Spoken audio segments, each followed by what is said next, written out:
Abla, Efendim. şeydi, sizin otaqlarınız yaxşı otaqdılar. Evet, çok iyi.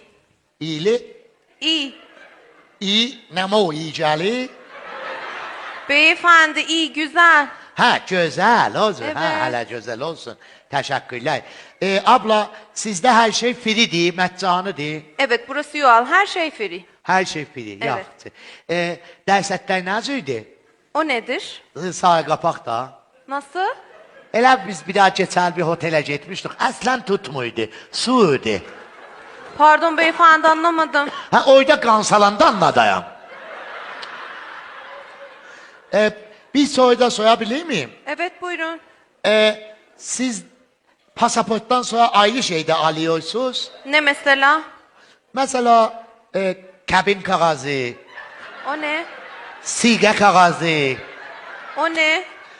nikah kağızı, nikah. Yok beyefendi, tek pasaport yeter. Almısınız? Yok. Ne geçin? Almırlar, ciyince de almırlar, ciyin. Siz biz elə bir maşınla gəlirik. Araba mı? Arabaya eşeğe bağlarlar, maşın. Tamam. Ha, maşınla gəlir. İstədim görəm ki, sizin oyda parkinginiz var. Evet, otopark var. Oyda asansördə var parkingidə. Evet. Elə biz istiyoruz, elə orada saxladıq, birbaşa çıxaq otelə, heç kəs bizi görməsin da. Nasıl, anlamadım. Ha, anlamasan çaxaydan anlayacaqsan axı.